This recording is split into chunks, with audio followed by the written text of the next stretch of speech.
Start करेंगे gestational trophoblastic disease. ठीक है, इनके अंदर बेसिकली एबनॉर्मल प्रोलिफरेशन होती है आपके फीटल ट्रोफोब्लास्ट सेल्स की।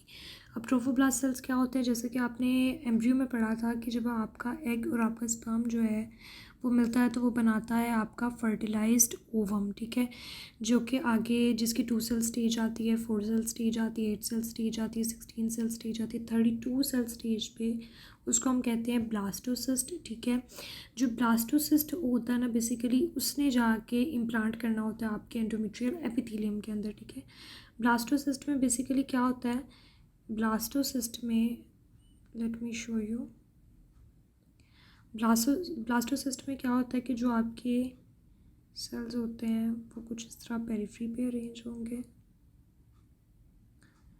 और कुछ होते हैं यहाँ पे एक कॉर्नर के अंदर बेसिकली प्रेजेंट होते हैं। ठीक है, यहाँ पे ये जो कॉर्नर वाले सेल्स हैं पेरिफ्री पे प्रेजेंट हैं, ठीक है, इनको हम कहेंगे कि ये ट्रोफोब्लास्ट हैं। ठीक है, और ये आपके एम्ब्रियोब्लास्ट हैं। ठीक है, और ये आपकी ब्लास्टोसिस्टिक कैविटी होती है। ठीक है, तो जैसे ही आपका जो ब्लास्टोसिस्ट है ये एंडोमेट्रियम के साथ जाके अटैच होगा, ठीक है, तो आपका ट्रोफोब्लास्ट जो होता है वो बेसिकली प्रोलिफरेट करता है और डिफ्रेंशिएट करता है 2 लेयर्स के अंदर। ठीक है, एक इसकी लेयर जो होती है उसको हम कहेंगे, इस वाली लेयर को हम कहेंगे बेसिकली ये साइटोट्रोफोब्लास्ट है। ठीक है, और यहाँ पे जो सेल्स होते हैं, ठीक है, इनको हम यहाँ पे कहेंगे कि ये सिंसिटिव ट्रोफोब्लास्ट है। ठीक है, इसकी कोई वैसे सेलुलर बाउंड्रीज नहीं होती। ठीक है, और बाद में आपका सिंटियोट्रोफोब्लास्ट, आपका साइटोट्रोफोब्लास्ट और सोमेटिक मीसोडर्म मिल के जो है कोरियन बनाते हैं। ठीक है, जो कि फैसिलिटेट करता है फीटल और मैटरनल जो गैस एक्सचेंज होता है और न्यूट्रिएंट एक्सचेंज को बेसिकली फैसिलिटेट करता है। ठीक है, तो जब प्रोलिफरेशन होगी आपके इन ट्रोफोब्लास्ट सेल्स की, ठीक है, तो उसके नतीजे में हमारे पास जो है गेस्टेशनल ट्रोफोब्लास्टिक डिजीज़ आती हैं। ठीक है, इनको हम डिवाइड करते हैं मोलर लिगेंड्स के अंदर और नॉन मोलर लिगेंड्स के अंदर। ठीक है, मोलर लिगेंड्स के अंदर आपके पास कंप्लीट हेरिडिटिफॉर्म मोल आएगा, पार्शियल हेरिडिटिफॉर्म मोल आएगा, इन्वेजिव मोल आएगा। ठीक है, जबकि नॉन मोलर लिगेंड्स जो होती हैं वो मेलिग्नेंसीज होती हैं, उसके अंदर कोरियोकार्सिनोमा आएगा, प्लेसेंटल साइट ट्रोफोब्लास्टिक ट्यूमर आएगा। ठीक है, इन सब कंडीशंस के अंदर आपके ह्यूमन कोरियोगोनाडोट्रोपिन हार्मोन्स जो होते हैं वो रेज्ड होते हैं आपकी नॉर्मल प्रेगनेंसी से। ठीक है, ब्लड में भी और यूरिन में भी। ये बेसिकली जो लेवल्स हैं ये एड करते हैं डायग्नोसिस के अंदर भी, और इनके ज़रिए हम मॉनिटर कर सकते हैं ट्रीटमेंट की एफिकेसी। ठीक है, अब हम सबसे पहले स्टार्ट करेंगे हेरिडिटिफॉर्म मोल से। हेरिडिटिफॉर्म मोल के अंदर बेसिकली क्या होता है, वॉल्यूमिनस मैस होगा, स्वॉलन सिस्टिकली डायलेटेड कोरियोनिक विलाए होंगे जो कि ग्रॉसली अपीयर करते हैं ग्रेप लाइक स्ट्रक्चर्स के तौर पे, और इनके साथ वेरिएबल ट्रोफोब्लास्टिक प्रोलिफरेशन हुई होगी। ठीक है, इसके अंदर बेसिकली क्या होता है कि आपका जो यूट्रस होता है ना, ठीक है, वो बेसिकली फिल्ड होता है जो आपके ग्रेप लाइक स्ट्रक्चर्स होते हैं उनके साथ। ठीक है, और क्लिनिकली जो फीमेल होगी वो प्रेजेंट करेगी स्पॉन्टेनियस एबॉर्शन के साथ, स्पॉन्टेनियस मिसकैरेज के साथ। ठीक है, और ये बहुत ज़्यादा कॉमन होता है वुमेन में जो कि less than 20 years of age जिनकी होती है या more than 40 years of age होती है। ठीक है, और इस कंडीशन के अंदर बेसिकली ह्यूमन कोरियोगोनाडोट्रोपिन हार्मोन जो है वो भी रेज्ड होंगे, फीटल हार्ट साउंड्स एब्सेंट होंगी, और आपके अल्ट्रासाउंड पे आपको स्नो स्टॉर्म अपीयरेंस मिलेगी। ठीक है, इन मोल्स को हम सक्सेसफुली रिमूव जो है वो कर सकते हैं क्योरटेज के ज़रिए। ठीक है, लेकिन उसके बाद भी पेशेंट को मॉनिटर किया जाता है 6 महीने से लेके 1 साल तक, इंश्योर करने के लिए कि ह्यूमन कोरियोगोनाडोट्रोपिन हार्मोन्स जो है वो डिक्रीज़ कर जाएँ नॉन प्रेग्नेंट लेवल्स तक। ठीक है, क्योंकि अगर स्टिल वो रेज्ड हैं तो इसका मतलब है कि अभी जो है वो मोल परसिस्ट कर रहा है। ठीक है, अब हम इसकी टाइप्स को डिस्कस कर लेते हैं। ठीक है, सबसे पहले हमारे पास आ जाता है कंप्लीट मोल। कंप्लीट मोल जो है वो बेसिकली 2 तरह से, इसकी जेनेटिक्स को देख लेते हैं, 2 तरह से बन सकता है। ठीक है, आपके पास एम्प्टी ओवम आएगा फीमेल से जिसके अंदर कोई भी क्रोमोसोम्स नहीं होंगे, और साथ आपके पास आएगा स्पर्म। ठीक है, ये स्पर्म जो है इसके क्रोमोसोम डुप्लीकेट करेंगे और बनाएंगे होमोज़ाइगस कंप्लीट मोल। ठीक है, जबकि इसके अलावा ऐसा हो सकता है कि आपका एम्प्टी ओवम था, ठीक है, उसके साथ 2 स्पर्म्स जो है उन्होंने फर्टिलाइज़ किया, इसके नतीजे में 46XX भी बन सकता है। ठीक है, मोल, और 46XY भी बन सकता है। ठीक है, लेकिन कंप्लीट मोल की कंडीशन के अंदर जो आपका पूरा जेनेटिक कंटेंट है वो पैटर्नल है। ठीक है, कोई भी मैटरनल जेनेटिक मटेरियल नहीं आ रहा। ठीक है, तो इस वजह से इस कंडीशन के अंदर कोई भी फीटल पार्ट्स डेवलप नहीं होंगे, कोई एम्ब्रियोजेनेसिस नहीं हो सकती। ठीक है, अब नेक्स्ट हमारे पास आ जाता है पार्शियल मोल। ठीक है, पार्शियल मोल के अंदर आपके ओवम जो है उसके अंदर नॉर्मल क्रोमोसोम नंबर होंगे, ठीक है, लेकिन इसके साथ 2 स्पर्म जो है वो फर्टिलाइज कर जाएंगे, जिसके इस वजह से ट्रिप्लाइडी की कंडीशन आ जाएगी, ट्राइप्लाइडी हो जाएगी, ठीक है, जो कि 69 ट्रिपल एक्स भी हो सकती है, 69 डबल एक्स वाई हो सकती है, 69 एक्स डबल वाई भी हो सकती है। ये सबसे ज़्यादा रेयर फॉर्म है, ठीक है।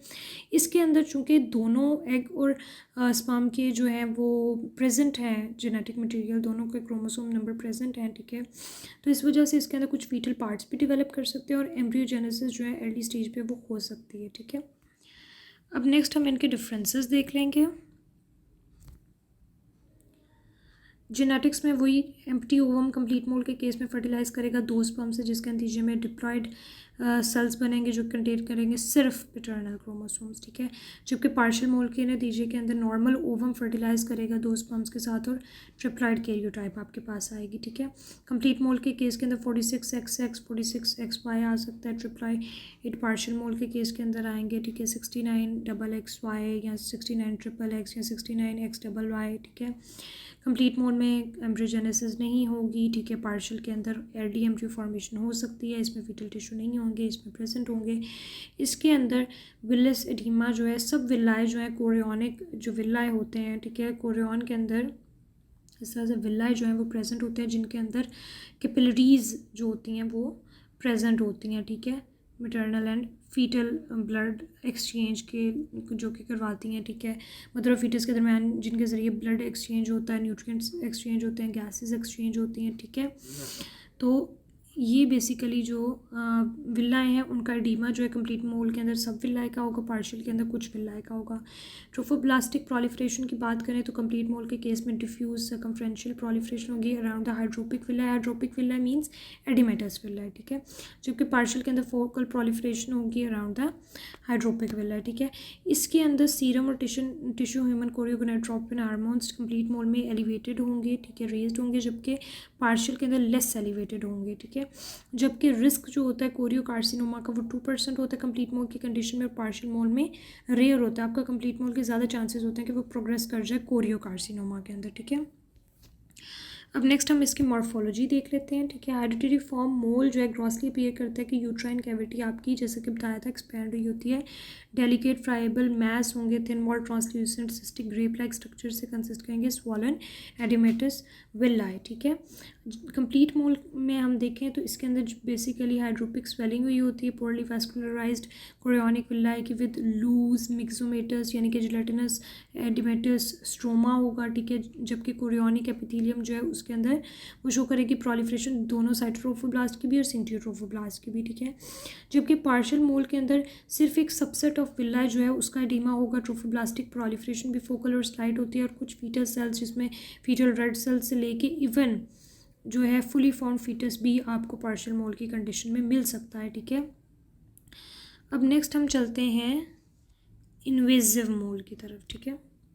इन्वेजिव मोल बेसिकली कंप्लीट मोल होता है जो कि इन्वेड कर जाता है आपकी यूट्राइन वॉल के अंदर, लेकिन ये मेटास्टेसिस नहीं करता, इसका मेटास्टेटिक पोटेंशियल नहीं होता, ठीक है। इसके अंदर हाइड्रोपिक विलाए होते हैं जो कि पेंट्रेट कर जाएंगे आपकी यूट्राइन वॉल के अंदर, ठीक है, जिसकी वजह से यूट्राइन वॉल रप्चर भी हो सकती है, लाइफ थ्रेटनिंग हेमरेज भी हो सकता है। ये हाइड्रोपिक विलाए जो होते हैं वो एम्बुलाइज कर सकते हैं आपके बेसिकली ये ब्लड वेसल के अंदर स्किप करके, और वहाँ से ये बेसिकली डिस्टेंट ऑर्गन्स लंग्स या ब्रेन तक जा सकते हैं, ठीक है, लेकिन ये ट्रू मेटास्टेसिस के तौर पे एक्ट नहीं करते, क्योंकि वो जो एम्बुलाए होते हैं वो जाके जब ब्रेन में या लंग्स में जाते हैं तो वो रिग्रेस कर जाते हैं, ठीक है। इनके माइक्रोस्कोपिक एग्जामिनेशन में हम देखते हैं कि जो एपिथेलियम है विलाए की उसमें एटिपिकल चेंजेस आएंगे और प्रोलिफरेशन होगी दोनों ट्रोफोब्लास्टिक और सिंटियोट्रोफोब्लास्टिक कंपोनेंट्स की, ठीक है। ये जो इन्वेजिव मोल आपका होता है ना, इसको हम क्यूरेटेज के ज़रिए जो है वो रिमूव करना डिफ़िकल्ट होता है, ठीक है। तो हम ह्यूमन कोरियोगोनाइट्रोपिन हार्मोन्स जो होते हैं उनको मॉनिटर करते रहते हैं देखने के लिए कि ट्रीटमेंट एफिकेसी क्या है, ठीक है, कि फर्दर ट्रीटमेंट की ज़रूरत है या नहीं, लेकिन इसके साथ साथ कीमोथेरेपी के ज़रिए भी इसको क्योर किया जा सकता है, ठीक है।